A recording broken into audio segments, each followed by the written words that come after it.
evening and welcome to Democracy in Action. I'm Lenina Rassool. Tonight we're touching on a very controversial topic, corporal punishment. Now, a specific case made headlines recently when a father disciplined his child over watching what he believed to be pornography. The father was later convicted of child abuse after the child reported it.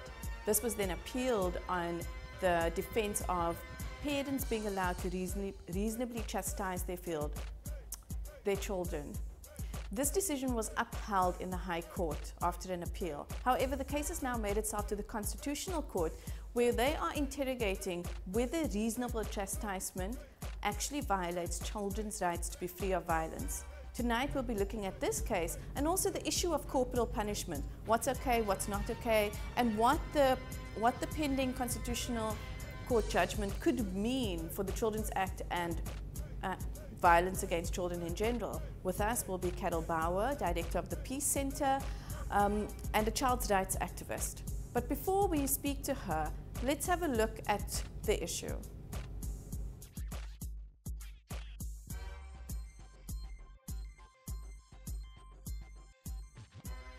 Good day, this is Advocate Nadine Barnosh from Freedom of Religion, South Africa. Now, as parents who love your children and only want what is best for them, I want to ask you 3 questions. 1. Do you believe the state makes a better parent than you? 2. Do you believe the state knows best how to raise your children, including how to discipline them? And 3. Do you believe the state should criminalize you as a parent for raising your children according to your own moral or religious convictions? Now, this is exactly what will happen if we, as concerned citizens and parents, don't make our voices heard on the Children's Amendment Bill, which aims to outlaw any form of physical chastisement of children by their parents. So in plain language, this means that if you as a parent gives your child a hiding, no matter how light or well-intentioned, you will be committing a crime. And you may be arrested, prosecuted, and found guilty with a lifelong criminal record. Why? For assaulting your own children. I'm sure you'll agree with me that this is very serious, particularly for those parents who believe that the scriptures permit, if not command, reasonable and moderate chastisement at times where necessary, always in love. So please do not stay silent. Let government know how you feel about this interference with parental and religious rights, and you can do this by making a short written submission to government by next week, Thursday, 29 November, which is the deadline. Details of how to do this, together with a short template submission, appear on the 4SA website at www.4sa, that's forsa.org.za. It will only take you a few minutes to do this, but a few minutes will make a difference for generations to come. I thank you.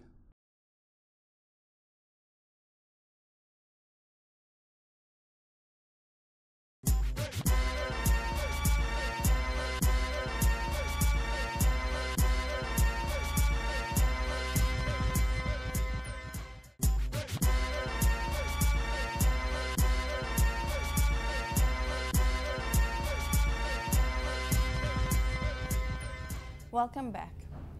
Carol, so we're talking about the issue of corporal punishment, which is currently sitting at the Constitutional Court to decide whether parents will be allowed or not allowed to hit their children. Can you give us a bit of background on this issue? Well, firstly, it's not entirely accurate to say that corporal punishment is sitting at the Constitutional Court.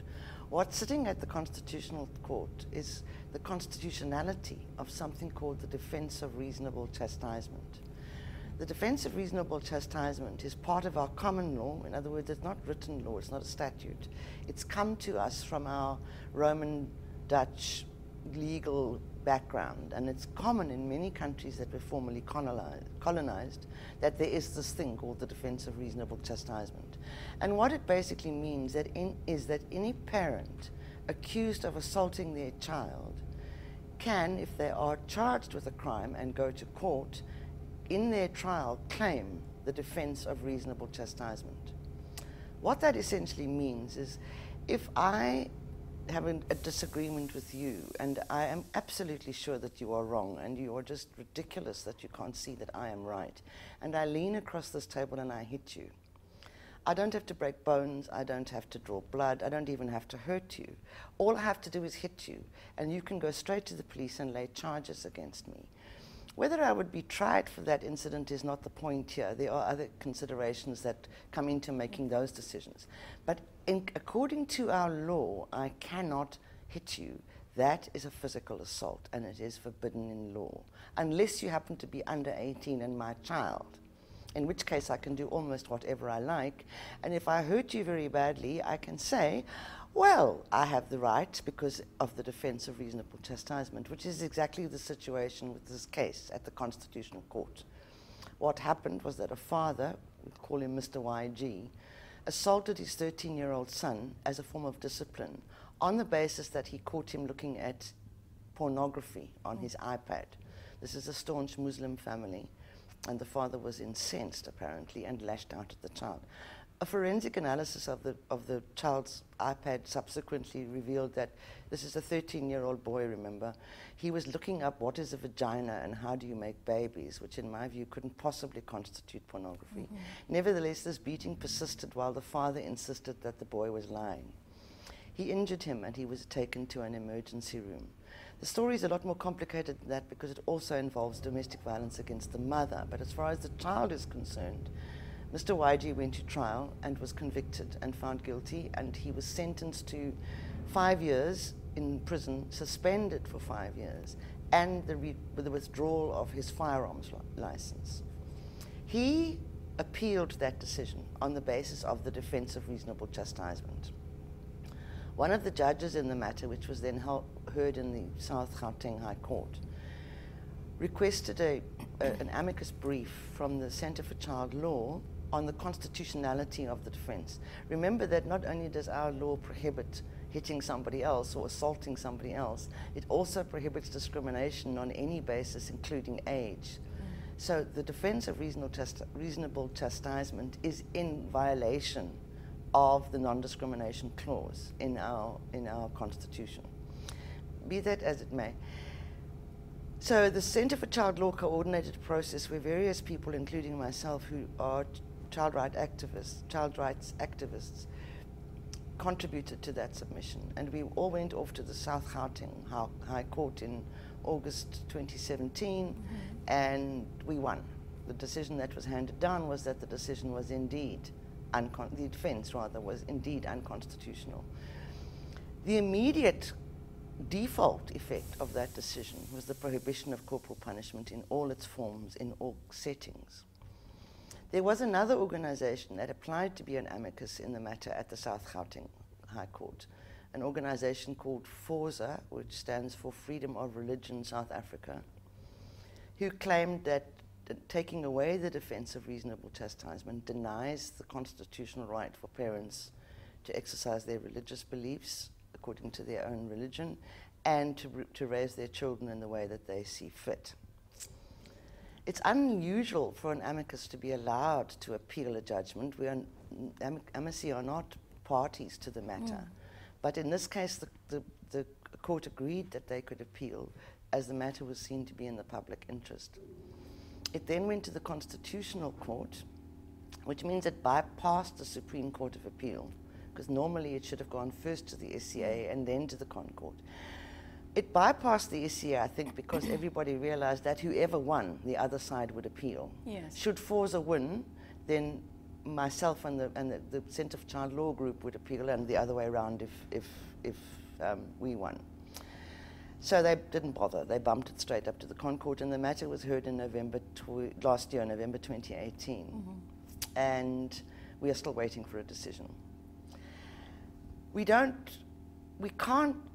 want to preempt anything, but we can't think that the Constitutional Court will find in any other way except that the defense is unconstitutional, which will take us back to the situation that by default all corporal punishment is now prohibited.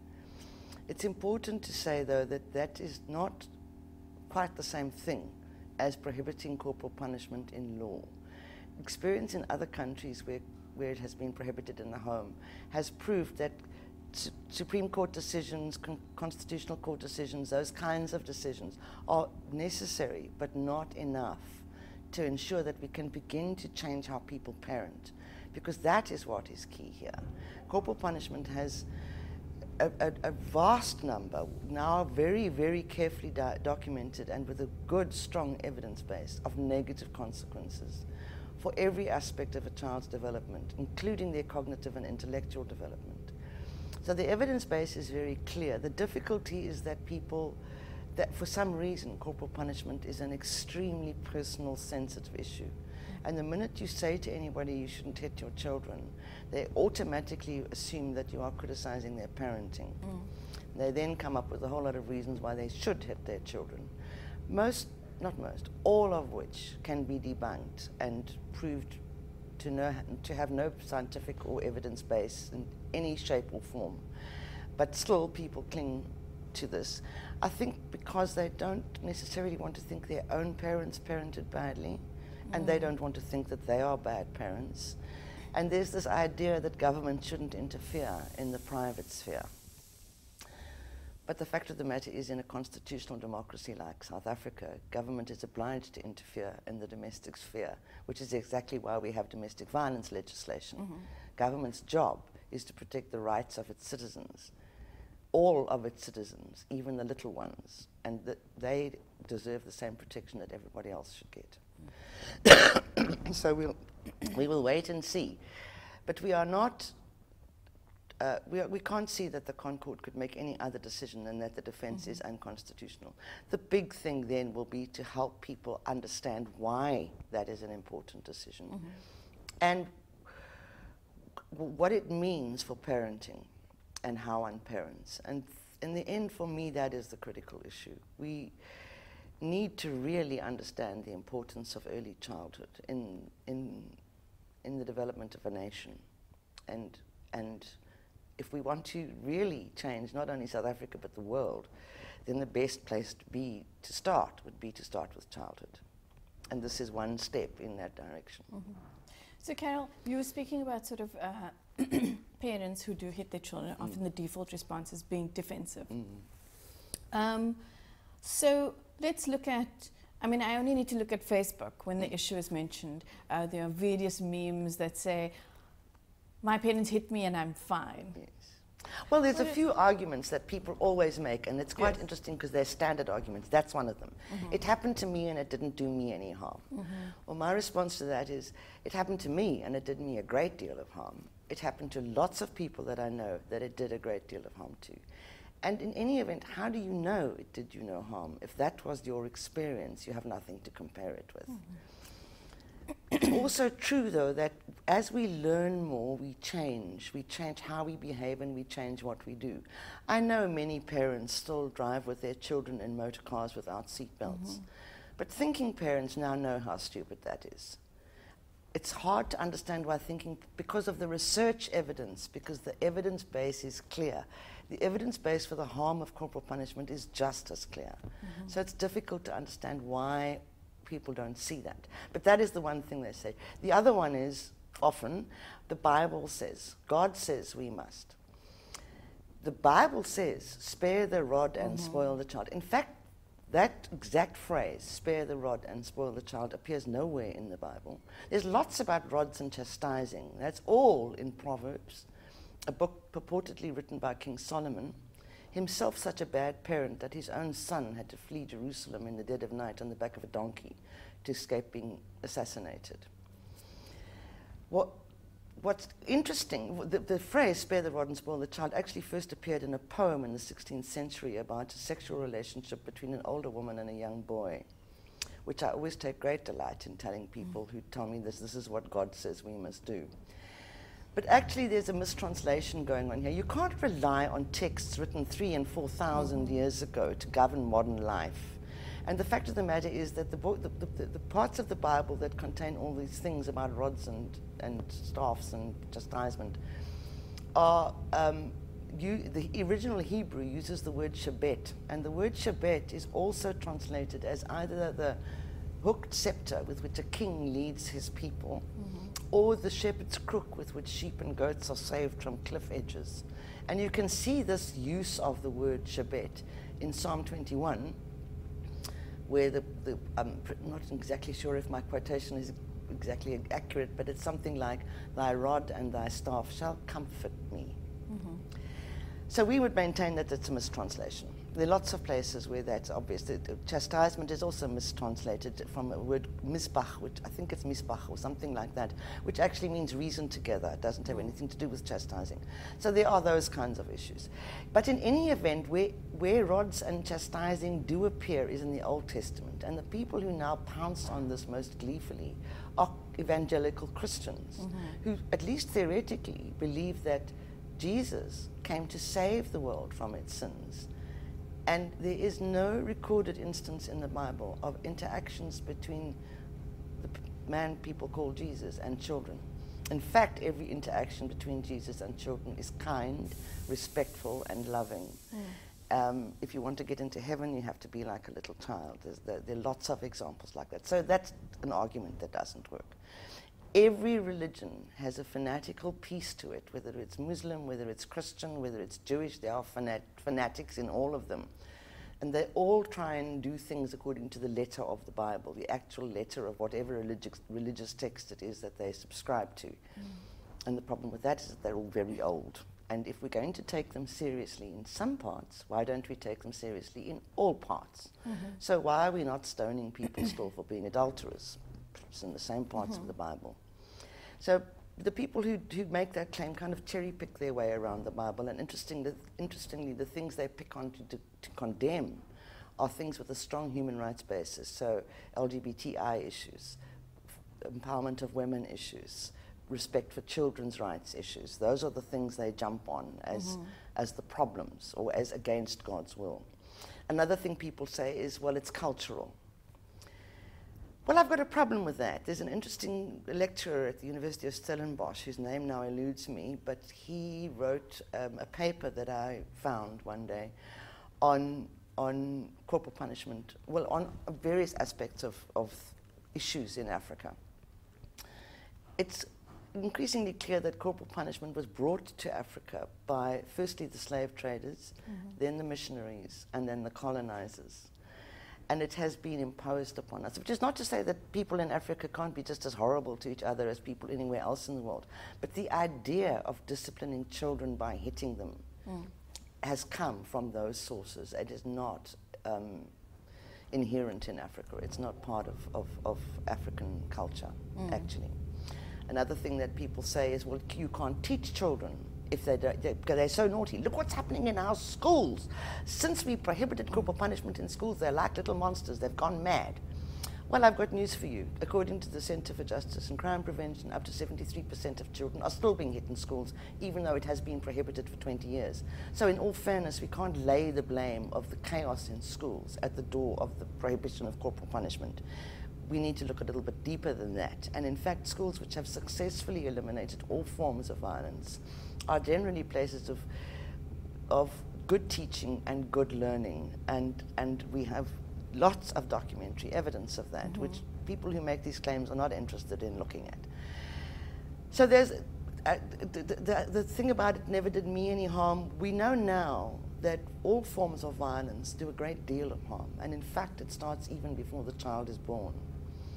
There's a concept which I think most people are now familiar with, the first 1,000 days, which starts at conception and ends at 24 months, roughly. If the pregnant woman is in a violent relationship, she's in a constant state of fear, at least over weekends or whenever it happens. And one of the problems with domestic violence is that it's largely unpredictable, so you can't really prepare for it.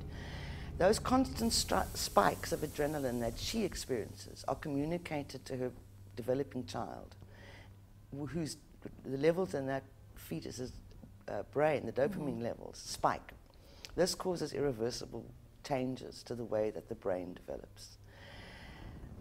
We also know that children can't learn. They say, well, some research in West Africa between two sets of schools, one which allowed corporal punishment and one which used positive discipline, established quite clearly that the children in the school where positive discipline was favored had IQ points 5% higher than children in the other school. There's lots of evidence like that, that children who grow up without the fear of punishment have better cognitive abilities. There's lots of behavioral consequences. Children who are physically punished are likely to grow up to physically punished, particularly if they're male, their own spouse and their own children oddly enough and worryingly, girls who are physically punished tend to grow up seeking re-victimization, seeking out partners who will do the same kind of thing. And the number of times I've heard women say, he does it because he loves me. And parents say the same thing to their children. And that conflation of love and hurt is extremely dangerous, particularly in a country as violent as ours. And it's there that the main issue lies for me. When we hit children, we teach them the wrong lessons. We teach them that bigger, stronger people can hurt smaller, weaker people with impunity. I would argue that's one of the things that's most wrong in the world today. Donald Trump is nothing but a bully. He is the absolute epitome. He encapsulates everything that's wrong with being horrible to children in terms of how they grow up and the kinds of people they turn into being. So there's lots of those myths, and we can explode them all. There is no basis for any of them, and the scientific evidence base is that this is not a good thing. And the forces of the world will claim that there is research which contradicts what I'm saying, and they are correct. There is research that contradicts what I'm saying. But when you unpack that research, it's much like that research was released recently on so-called colored people from Stellenbosch. It's based on small, unrepresentative, very biased samples using questionable data measuring techniques. It's riddled with holes. It's not peer-reviewed like the research that I rely on. And it has the same consequences for children as that research from Stellenbosch University has for people who are not fortunate enough to be born white and therefore have all these intrinsic blessings. It's a dangerous way to use science to try and suppress the rights of other people. But really, in one of the most violent countries in the world, we need to think about what it is we are teaching our children, and we need to remember that children learn very little from what we tell them, and almost everything from what they see us do. So Carol, we need to take a short break. We'll be back after this.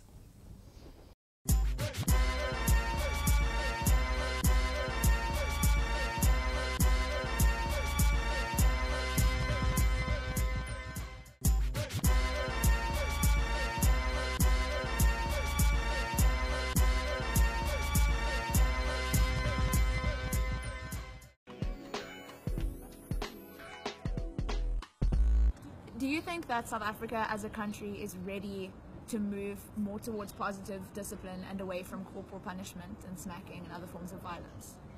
Yes, South Africa is more than ready, because children in South Africa has rights and responsibility, and the government is ready to make sure that those rights are being taken care of. That's what we talk about in Save the Children most of our session, because we are for children's rights, and then that's what we discuss. Yeah. What do you think as a community, as a nation, that we should be focusing on the most in order to combat violence against children?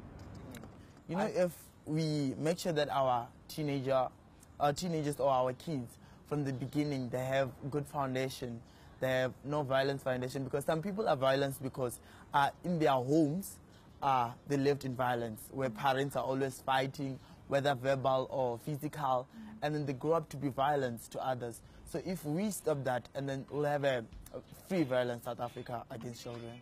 South Africa knows what needs to be done. We need to look at the root of the problem in order for us to deal with the South African violence against children problem. Moses, do you think that when a parent or a teacher smacks a child for punishment or for another reason, that is violence against children? Catherine, a lot of people think that when they are smacking the children, they're actually doing them good or punishing them in a good way. But it's violence, and there are better ways to deal with a child rather than smacking a child. You mean like positive discipline? What is that? Exactly. Positive discipline can go in 3 ways. It's either in home, school, or the community. So firstly, I'll talk about at home, because that's where most of children spend their time. So at home, there's what we call being grounded. That's also a great discipline for a child. You know, when you ground a child will have time to focus on education, on something better than smacking a child. You can maybe take their phone maybe for a week in a way of punishment, and then you can also go to school. There is what we call garden cleaning, whether it's a skill. They're acquiring a skill, but in the meantime, they're being punished. So cleaning the classroom if the child doesn't have any sinus problem or anything like that.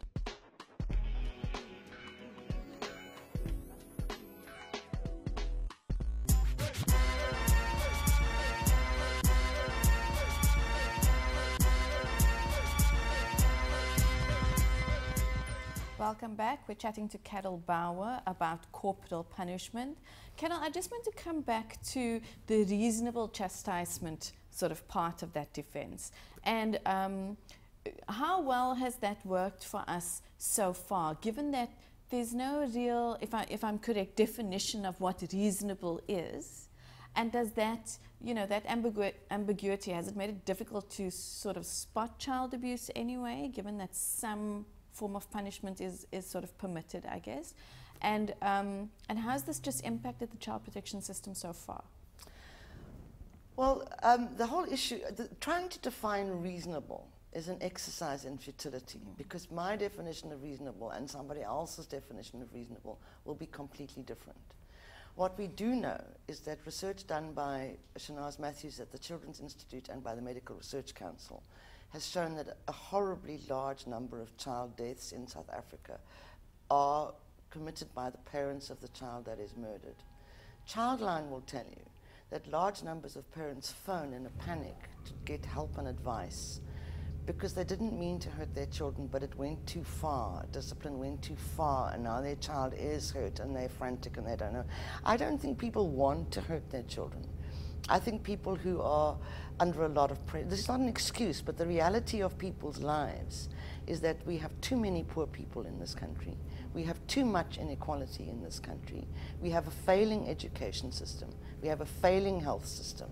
We have a failing services generally system, everywhere from social work through to garbage collection. All of these things are not working properly as they should, and as we can in fact afford for them to work. We are not a poor country. People need to get rid of that idea. We are a middle income country. We can easily afford all the rights that our Constitution guarantees to our citizens. We have two problems. We either don't know how to spend money accountably, or we steal it, and that is as simple and basic as it is. So it's not that there's no money, it's about how we spend it, and the political will with which we spend it, and what we decide is important. So to go back to the question, it's impossible to define what reasonable is, but we do know that children are dying because there is this thing that says, if you're the parent, you can get away with hitting your kids, because that's basically what the reasonable chastisement defense says in simple English. You can do it with impunity because that you're the parent. Mm-hmm. It's something that we really, one of the issues is that people don't really understand there's a difference between discipline and punishment. Mm. When I said we shouldn't have children, people's immediate response is, well, children are undisciplined, we have to discipline children. Well, yes, you do have to discipline children. Children, in fact, need discipline. Children need to know what the boundaries are, even if it's only to push against them. That's part of growing up. But they don't need to be hurt and demeaned and shamed and embarrassed and humiliated into doing what the bigger, older person thinks that they should do. The Latin roots of the two words are very interesting. The Latin root for punishment, which is punire, means to hurt, whereas the Latin word for discipline means to guide and to lead. It doesn't mean to hurt at all. And there is an enormous difference between discipline and punishment. And yes, you know, people talk sometimes about alternatives to punishment, alternatives to corporal punishment. That upsets me a lot because it makes it sound as though corporal punishment is one of a range of options available. Actually, let's move away from the idea of punishment altogether and look rather at discipline. So, your child breaks something because they threw a ball when you told them not to. You can do one of two things. You can scream, you can hit, you can send it to its room, you can give it time out, you can freak out, or you can say, oh, I know you didn't really mean to do that, but I did tell you not to, and now we have to figure out how to sort it out. That might involve the child has to do chores to make up the money to replace whatever. I don't know. I'm not prescribing here. All I'm saying is if you think for 2 minutes, you can probably find better ways of dealing with things. And one thing I would ask parents to always do is to think about a couple of things before they lash out. One is that this thing, this action, this thing that I'm about to do, what will its effect be tomorrow, next week, next month, next year, next decade? Because it will have an effect. I can guarantee you that it will have an effect. So parents lash out because they're frustrated, because they don't know what to do, because they've got all of these problems related to poverty and unemployment and inequality, and nothing's working the way that it's supposed to. And there's a lot of anger at the moment, and there has been for a very long time. And that is visited on children as for parents to get rid of frustrations. We know that. It's absolutely clear. The child homicide rate in South Africa is double the global average. Double. We kill children in this country twice as fast as the average in the world. Now, there will be some places that are doing it faster than us. That's what an average is. But there are many who are doing it much less. And that's not a statistic that we should be proud of. And that is primarily discipline gone wrong. That is what the MRC Shanaz Matthews study showed. There are many other, much other evidence about that. How has it impacted on child protection? Well, there is resistance to the notion that a parent hitting a child is a crime or is problematic in any way. One of the things that the people who are opposed to prohibition say, one of the things they frequently said things rather than frequently asked questions, is that I've forgotten what I was going to say. What was I saying? Sorry. So we were talking about how it has impacted child protection. How it impacts on the child protection system is that firstly it's not reported, so children are vulnerable because there's this idea that this is how it is and how it's supposed to be.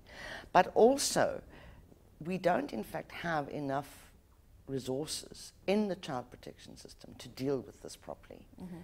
And the main reason for that is that since the first administration, since Minister Skweyiya was Minister of Social Development, there has been a laudable but with quite serious unintended consequences aim at providing for children who have been orphaned primarily initially by HIV/AIDS, certainly back in the early or the mid-90s, by putting them through the foster care system rather than, so what you have is a child's parent, either one or both, has died for some reason, often as a result of AIDS or some kind of illness.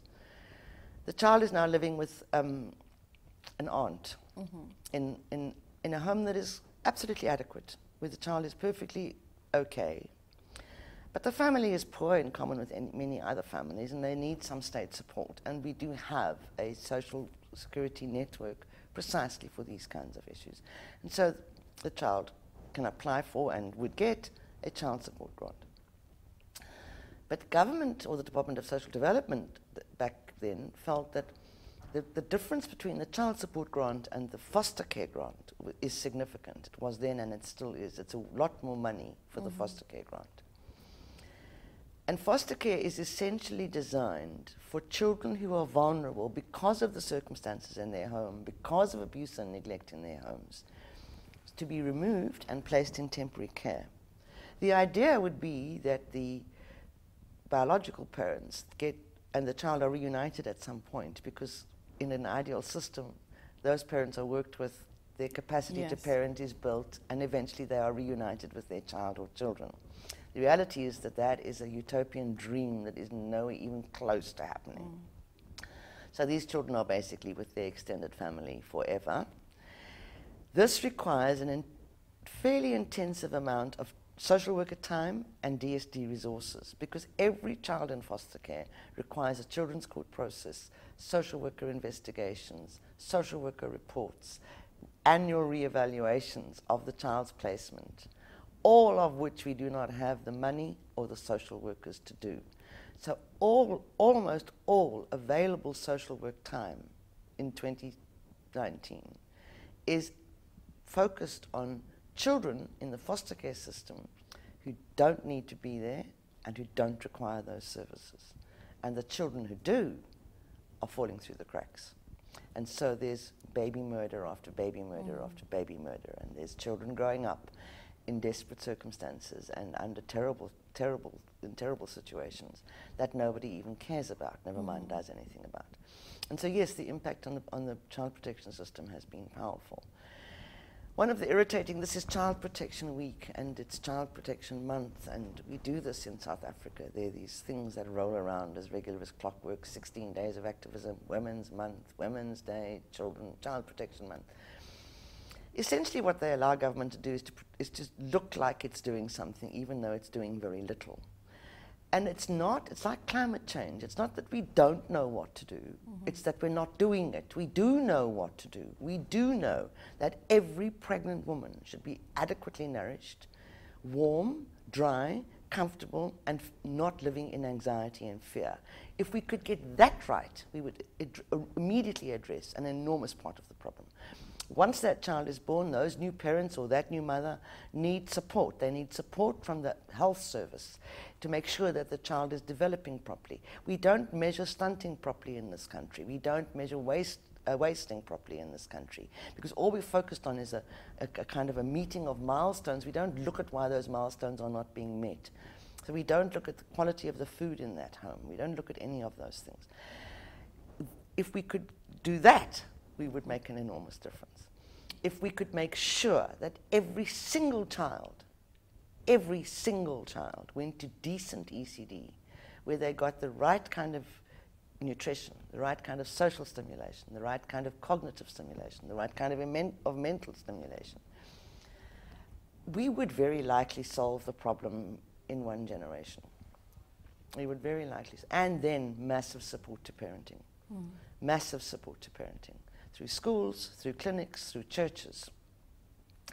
I remember when, in 1999, a young woman called Valencia Farmer, a child actually, she was 16, was raped and gang raped in Elsie's River, I think it was, and then disemboweled and left to die. Miraculously, she managed to hold herself literally together enough to crawl to the road where she was found. And she lived long enough to identify the people who'd attacked her, but she did subsequently die. The whole country, well, certainly Cape Town went moggy. It happens like that. There's rape and abuse and all sorts of things going on all of the time, every day, but every now and then one case grabs the imagination, and this was such a case. And at that point, the Archbishop of Cape Town, the Anglican Archbishop of Cape Town in Jonkulu, was chairing a thing called the Interfaith Committee on Crime and Violence or something like that. It was set up as apartheid was dying and just before the '94 elections, when there was so much violence in townships.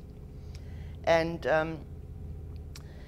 he asked me to come and address this meeting of religious leaders at Bishop's Court. So I duly went off to Bishop's Court, where I went into one of their very beautiful lounges, and everybody was there. The Muslims were there, the Shias were there, the Shiites were there, Bayas were there, the Buddhists were there, every kind of Christian denomination you can imagine was there, African traditional churches were there, everybody was there. There were only two women in the room, me and somebody from the Bayas. So they all started telling me I was the director of Rape Crisis at the time, they all started telling me what we should be doing at Rape Crisis about these terrible things. And I listened to this for a while, and eventually I just got extremely angry. I was sitting in a room full of men in skirts, telling me how we should be responding to how this young woman was raped and murdered. And then I got cross and I said that I thought this was ridiculous and that I had some questions for them. Rape Crisis knows what it's doing. We have some questions for you. And one of those questions was, where is your support to parenting non-violently? Where is your support to helping women leave abusive relationships? Where is your report to your work to holding abusive men accountable? It's nowhere.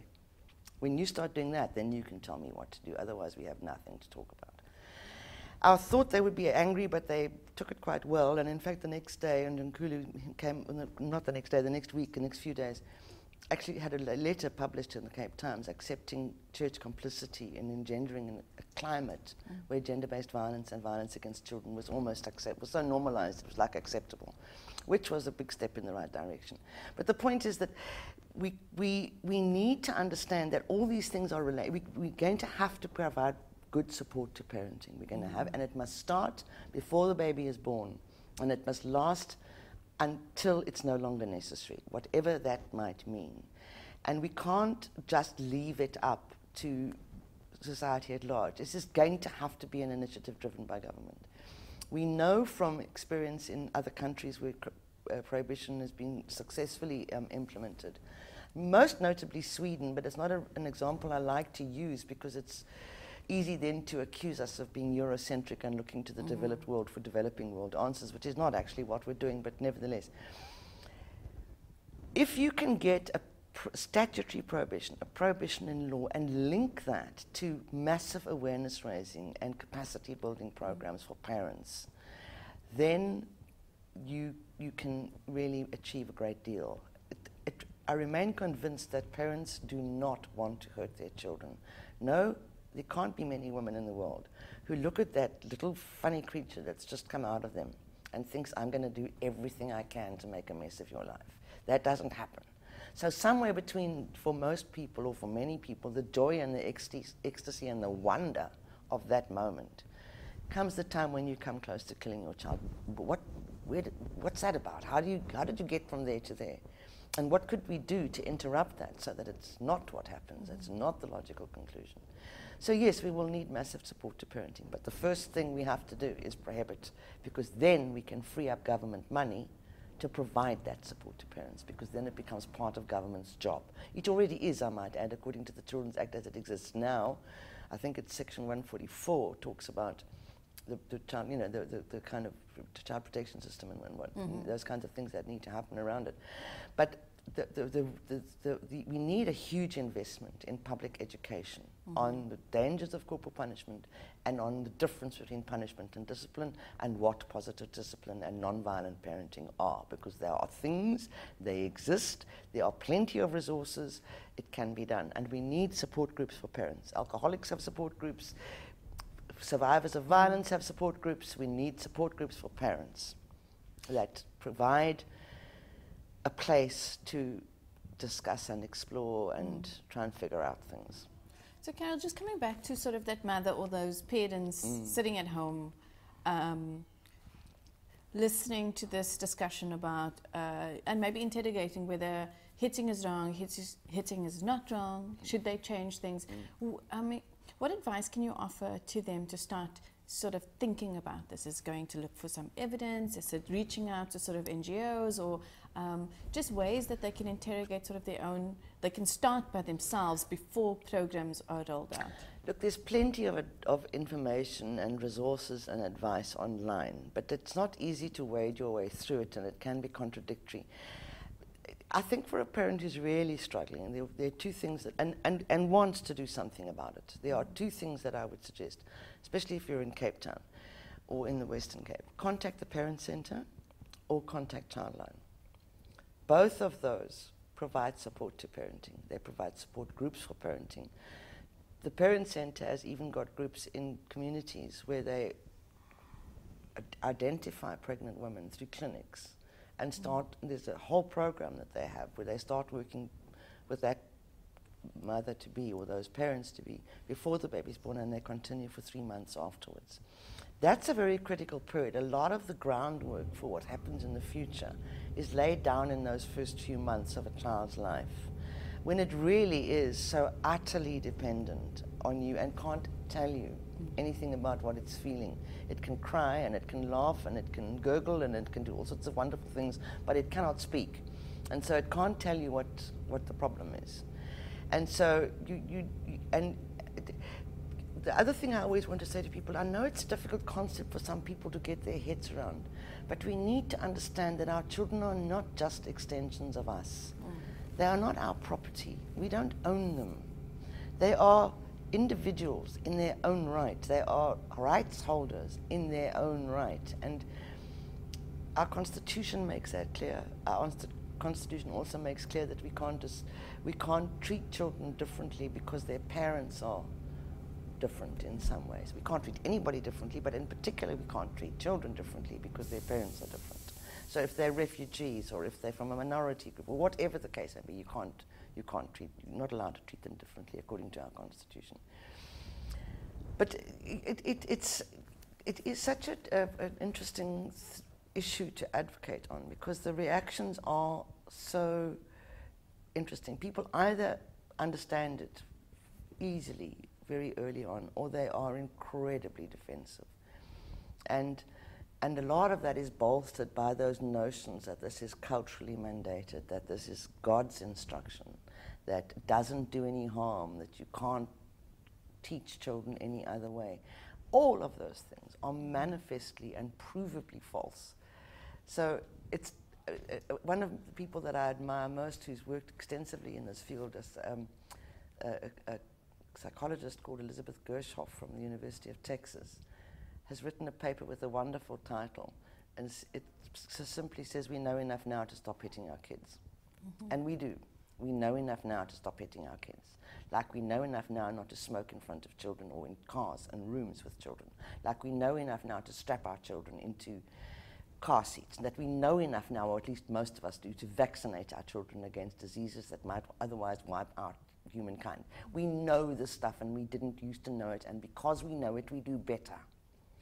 Why are we not doing better with child rearing? Why are we not doing better?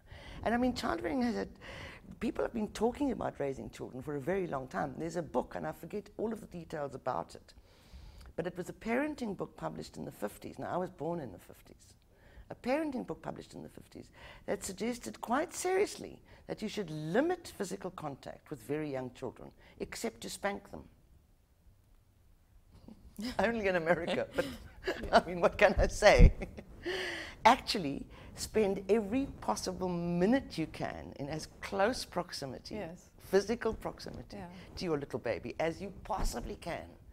And you do not turn it into a clingy, whiny little horrible creature. You turn it into somebody with the confidence to leave. And that is the point. You need to give your children a base to be an adult. You need to give them a place from which they can become good people, good adults, people who don't hurt other people, people who respect the rights of other people, people who can sustain themselves, people who can lead good lives. Now, don't expect everybody to be happy. That's never going to happen. Life isn't like that. But you don't have the right to hurt anybody else. You don't have the right to own anybody else. And you don't have the right to make those kinds of decisions for everyone else. So parents, I urge parents to try and think about their children as developing humans, and to think about what it is they would like to see this little person become as an adult, and to think about discipline in terms of achieving that, rather than imposing your will and making it do what you want it to do and insisting that this is the way, the truth, and the light. It doesn't work. Carol, we've got just 2 minutes left. I just wanted to ask, in terms of sort of civic engagement or taking some sort of action, how can parents, citizens, anyone really at home add their voice to this conversation, engage with government in any way? Is there anything that you would encourage them to do, whether it's write letters or complain or just platforms? Well, there are lots of things that can be done. I do think that faith groups have a particular responsibility. I think that churches, and no, not churches, congregations, collections of people who believe in a particular thing can provide very active support to parenting, but it must be human rights focused, it must be child rights focused, it mustn't be that the Bible says we can hurt children. It's not that at all. So inform yourselves firstly, find out as much as you can. There is plenty of information, and much of it is available in very accessible formats. There are also lots of good ideas about nonviolent parenting and positive discipline online. One book in particular that is great, and it was written by a woman called Joan Durant, who is a Canadian social worker professor at Manitoba University, I think. It's called Positive Discipline, What It Is and How to Do It. And it has a very easily readable, accessible introduction which talks about children's rights and shows how you build children's humanity from Carol, birth. I'm so sorry, I'm going to have to cut you there. We're out of time. I'd like to thank the guests for joining us. That was Democracy in Action. Thank you for watching.